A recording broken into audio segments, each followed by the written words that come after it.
During a recent episode of the New Heights podcast, things started off normal: football talk, life updates, and some funny behind-the-scenes stories. But then, the conversation shifted out of nowhere. Travis leaned into the mic and said, "I'm serious. New Heights is winning an Oscar in 2026. Jason's face? Complete shock. Flushed face. Wait, what? He thought Travis was joking, but he wasn't. Jason started laughing. Then we'll make a movie, Travis replied. At this point, Jason completely lost it. But here's the twist. Travis was dead serious. Bro, you know Oscars are for movies, right? He started explaining a bigger vision. Turning their podcast into documentaries, TV shows, even full cinematic content. From NFL stories, to family moments, to behind-the-scenes secrets, people think we're just football players, Travis said. But our story? That's cinematic. And suddenly, Jason stopped laughing. For the first time, he actually paused and thought about it. Okay, he admitted. If it's done right, it could work. From laughing at the idea, to actually believing it. That moment became the highlight of the entire episode. So now the real question is this just a crazy dream? Or are we actually watching the start of something huge? It's Sunday, so it's time for some picks. Are we ready to reveal our final fours? Come on, Trav, let's go. Who's in it? Right now. No, don't even look. No research. Don't look. All right. Top 4 teams. Off the dome. Haven't watched or heard a single thing about college basketball this year. This is so much better than any other way to do this. This is so great. Where are you going? I'm going to go with obvious, well-known teams that everybody knows are going to be within those top 4. Man, some of these guys that I used to be able to go to, they're not there anymore. I'm going to go Michigan State. I always like Coach Izzo. I'm going to go Michigan State. Pretty sure they're in it. They should be in it. Okay. I am wearing green, though. That might have played a factor into it. I will go. That is a Michigan State green, too. I'm going to go Duke. I know they lost Cooper Flag last year, but I mean, they're kind of always good. I'll go Duke. The Boozer twins, as much as I hate, Boozer brothers. I like the Houston coach. I like they usually play hard. Have no idea if they're any good this year, but I'm going to go Houston. Okay. They're in it. I'm going strictly with coaches that I know are dogs. All right. And I'm trying to think of one other. That's the only reason I went Izzo and the guy from Breaking Bad down there in Houston. You're missing one other top tier conference. I'm not going by conferences. I'm going by coaches. No, I'm just letting you know where you're at right now. Rick Pitino is who I want to go with. Yes. I don't even know the name of the school that he's at, but I know that they play fucking hard. So I'm in. That's my final 4. That was fun. The only issue with your final 4 is that Michigan State and Duke, I believe, meet in the Elite 8. Okay, so I need somebody else in a different side of the bracket. Yeah. What are my rankings of the teams that I just picked? You got Duke's a 1, Michigan State's a 3, Houston's a 2. And St. John's, I'm trying to find. St. John's, sorry. St. John's is also in the East, so 3 of your picks are in the same region. Oh, yeah, you're right. There's St. John's. Yeah. They're a 5. Minor detail. They're a 5? Yeah, Duke and St. John's a 5. Yeah, they played in the Sweet 16. Fuck it. I'm gonna put Duke. Well, I got to see the bracket, guys. I haven't looked at this. This is our bracket. This is going very smoothly. They're a 5, so that means they're in the south side of the bracket. Yeah. And what's Michigan State? Michigan State's a 2? Michigan State's a 3. I pulled it up. 3? Yeah. Oh, here we go. So you need somebody out of the West and the Midwest. What? No, he needs the East, South, West, and Midwest. He needs... No, he's got Houston. Oh, no, all right, yeah. All right, he's got Houston, my bad. We're tracking. All right. Who are you feeling out of the West? Okay, Arizona, Villanova. I mean... Come on, throw a dart. I know. I'm looking right there, brother. I'm not picking Texas. Come on. I'd pick Cincinnati for you, but that's all right. I can't say Purdue. I mean, I love the fact that they're a 2 seed. Every year, though, right? Yeah. Every year. All right. I know. Let's go up. I'm tempted to go with the 5s. I just always love picking Wisconsin in the brackets. I don't know why. I'm going to go Arizona. Yeah. Nobody else is really standing out. I'm going Arizona. Put Arizona in that final 4. By the way, I've watched none of these teams play. All right, keep going down. Anybody from winning their bracket challenge. High Point back in it, baby. Let's go High Point. Okay, now we need somebody out of the Midwest. What's up? Have her pick. What's up? Do you want to pick a team? Huh? Do you want to pick a bracket for Dad? Yeah. All right. Okay. Who do you think would win in a fight? This is how Dad usually does it. All right. Do you think We're doing real sound. a Wolverine or I don't even know what Howard's mascot is. What's Howard's mascot? Is it a blue devil? What is it? Bison. A bison or a Wolverine would win in a fight?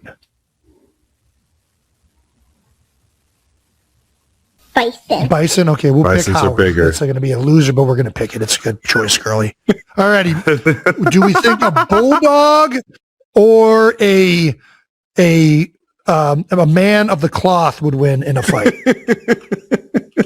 Yeah, you're right. Bulldog. Good. We'll go Georgia.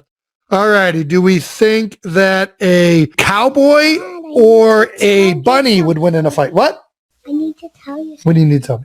Akron's kangaroos, right? The ruse. Okay. Okay. She needs you right now. She needs help immediately? Yeah. Okay. I don't know that I can do that. Let's just throw a dart at the board here. All right. I have to go assist. We're having some issues here. Sure. I know. I'm coming. You want to say Iowa State?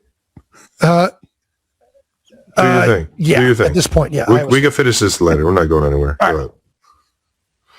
Okay. We're going to take a small intermission. We're going to put an ad right here. All righty. Thank you to our presenting sponsor, Reese's. Reese's has put a whole new spin on March Madness this year. Bracket busted? They aren't just happening. They're happening for a Reese's. Nice. Finding out your bracket is busted after round one could actually score you some free Reese's. How about that? It's not all terrible. Or it even a chance to enjoy those Reese's at the men's or women's Final Four and championship games. Wait, what? Is it too late to tank my bracket completely and just get as many fucking free Reese's as I could possibly take? We're always waiting for our brackets to go sideways, but now it feels like a win because it could score us more Reese's. Instead of wondering why me, it's like, why not for a Reese's? Turn your busted bracket in for a shot at Reese's and more. Post your busted bracket, follow and tag at Reese's, REESES, on Instagram, X, or TikTok, and use hashtag for a Reese's sweeps. And you'll have a chance to score free Reese's and a shot to enjoy those Reese's at a men's or women's Final Four and championship games. Wow. No purchase necessary. Void where prohibited. Open to U.S. residents 18 or older. Giveaway ends March 27th, 2026. See the link in the episode description for official rules. Not going to lie, eating a Reese's at a Final Four game sounds, I don't know if there's anything that sounds better than that. Sounds fucking awesome. All right, so far I've picked three teams in one side of the bracket, unfortunately, so I have to pick. So I have Houston, though. We've reassessed. Now it's Houston, Arizona. Mm-hmm. I have. Let's go down. Duke or Michigan State? No. Okay. I want Houston, right? They're in the South. Oh, so Houston was already in its own. Houston's good. Houston was your correct Final Four pick. Yeah. Duke or Michigan State. I know I should pick Duke, but I never pick Duke. Because I kind of like feels wrong. I don't know. Yeah, I don't know what I like Coach K and everything that they've done, but I know pick against him. It's a little bit too much. Like it's just a little too preppy. Michigan State. Yep. Okay. All right. Alrighty. You have Arizona for sure. Knowing nothing for sure. Knowing nothing. Arizona for sure. And then one more out of the Midwest. Some landmines in this one, though. I should not have gotten rid of Michigan right from the get-go. Wyatt really fucked me there by picking Howard over Michigan. Blame the child. I like it, though. I like it. It's aggressive. Yeah. All right, to win.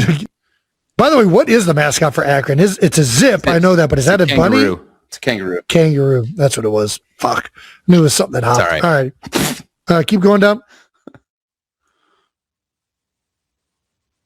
I guess I'll go Iowa State. Yeah. Nice toughness there in the middle of the country. Mm-hmm. Mm-hmm. Here we go. All right. There's my Final Four. Perfect. Travis, what you got?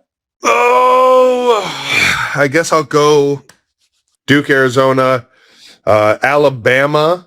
That was the SEC team that I liked. I liked Alabama. There's the one sneaking through. Okay. Yeah, and then I'm going. Gosh, I mean, it's just gonna be Florida. Illinois. I'll go Illinois. Sneaking through. Make it interesting. Well, there you have it. There's our final fours. Trev, should there be a punishment for the New Heights member that finishes last? Last? And by New Heights member, anybody in the staff. I kind of like this. God damn. Punishment for last place. What do you like? If we are doing this, I'm definitely not picking Howard to beat Michigan. I'm just going to put that. I like this idea. What is a sufficient last place bet? Hot sauce? All right, I could do hot sauce. Mag Dog 357, like platinum or something like that, is like 6 million Scoville units. You just take like a toothpick of that and dip it on your tongue. It'll get you. Yeah, well, I once did the Pocky One Chip Challenge. That wasn't fun. I would say, yeah. Whoever comes in dead last has to eat a whole wing dipped in that hot sauce. I don't know that we want to go there. I was just going to do a toothpick on the tongue. You want a whole wing like I don't do that's I don't want to do it. No, that's what happens when you come in last. I mean, are we all game for this? I also own a hot sauce company called Hank Sauce. So I don't know I should be promoting another rival hot sauce company. Yeah, it's fine. Let's do Hank Sauce then. Well, but that's going to be enjoyable. It's not a punishment. You need to have something that punishes you. It needs to be too hot. Like that's not what Hank Sauce is. That's what Mad Dog 357 will freaking. I mean, it's designed to basically you put a drop of that in chili. And it's going to like explode it. Well, I'm not eating chili, so yeah. All right. I mean, yeah, you can make the bet then. Does anybody want to weigh in on this? Is this a sufficient? I mean, we have a lot of commenters. I think probably can come up with really fucked up stuff for somebody. I think we toss it over that. Okay, we leave it up to. Okay, fair enough. We look forward to seeing what all of you 92%ers come up with as the loser's punishment. Yep. Yeah.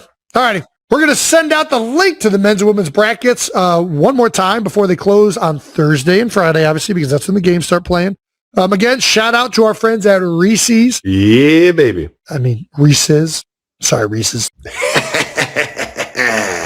Let's get to our conversation with Ryan Gosling. Our guest today is a 6'1" actor from London, Ontario, Canada. He's a 3-time Academy Award nominee. I've never been height checked. A Golden Globe winner, a 4-time host of Saturday Night Live. You know him from the iconic roles of Remember the Titans, The Notebook, Blue Valentine, Drive, The Nice Guys, Crazy Stupid Love, La La Land, Blade Runner, Barbie, and now Project Hail Mary. 92%ers, he's more than just Ken. Please welcome Mr. Ryan Gosling.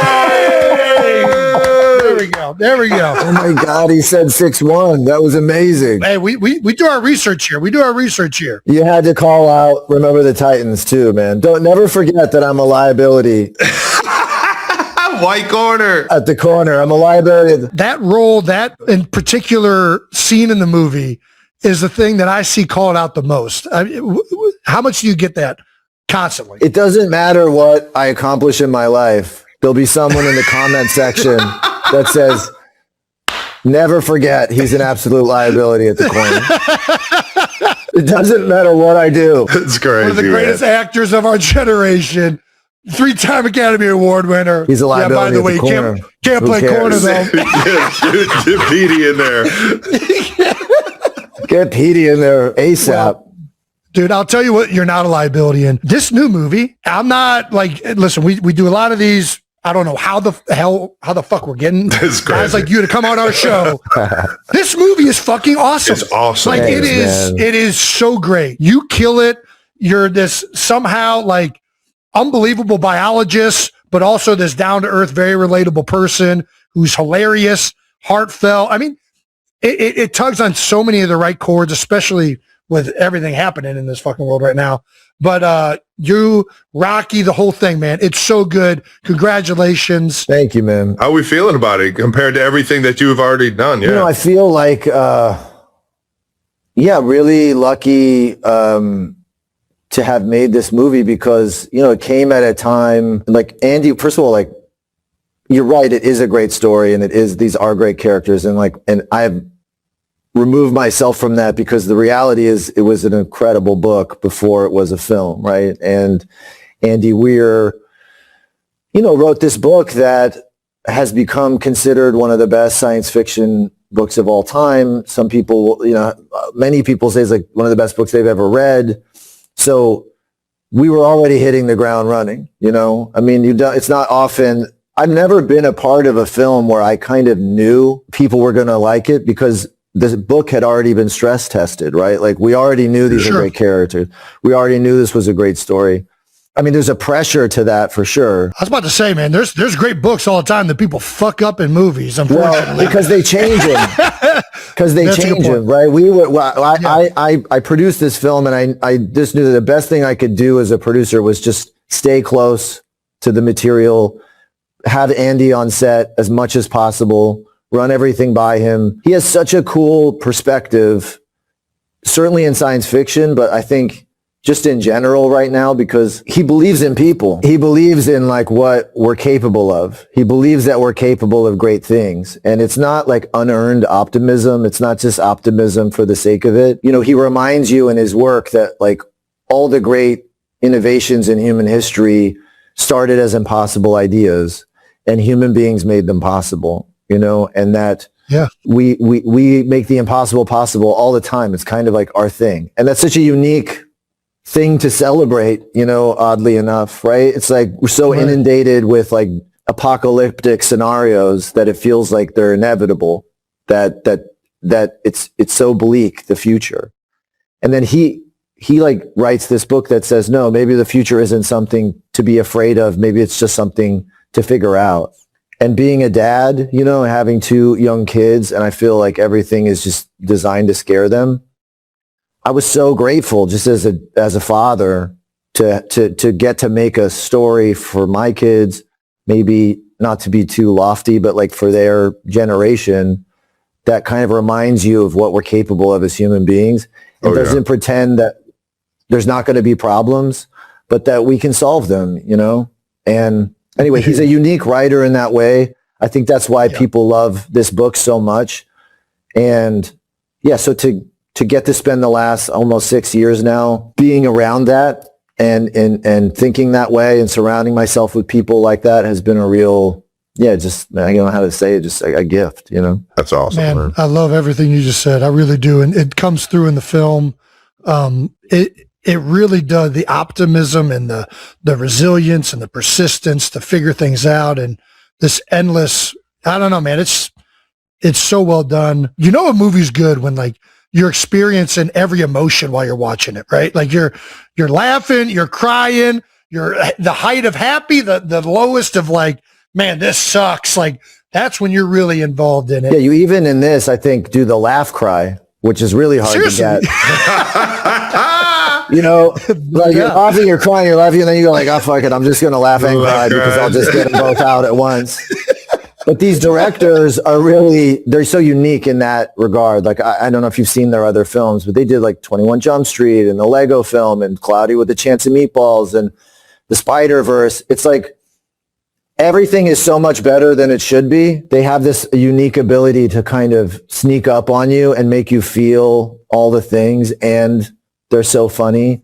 So for me, it was like, it had to be them, and this is just such a perfect marriage of material and directors, like they are just, it just had to be them. When you were reading the book, did you see it as more like there was some comedy in it? I don't know. I can't imagine the book having this much like fun that it seems like you were having throughout the movie, though. Yeah, Andy Weir does write. He understands that, like, well, first of all, he's like a former engineer. He is as brilliant as this character. Oh, wow. And so the science is very important to him, that it be accurate. Even like, it's funny, he said, I knew I was different when I was watching Titanic.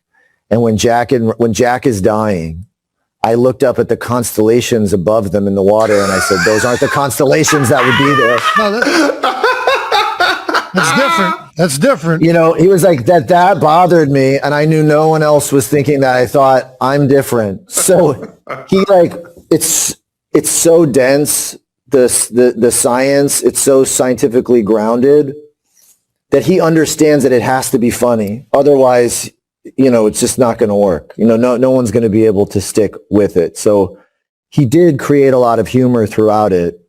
And then we just got a lot of funny people on board. Chris and Phil are so, they're just, everybody was funny. And so everyone added their funny. And so it became, I think, funnier, but it was already there, I think, in the DNA. That's awesome, man. That makes sense. You gotta help me figure out some of this magic that was shot. So the whole time you're talking to Rocky, we're not giving away too much by saying Rocky, right? No, we should talk. It's funny. It's like when we first came out with it, people didn't want us to talk about Rocky, but it's like pretending ET's about a kid whose parents got divorced.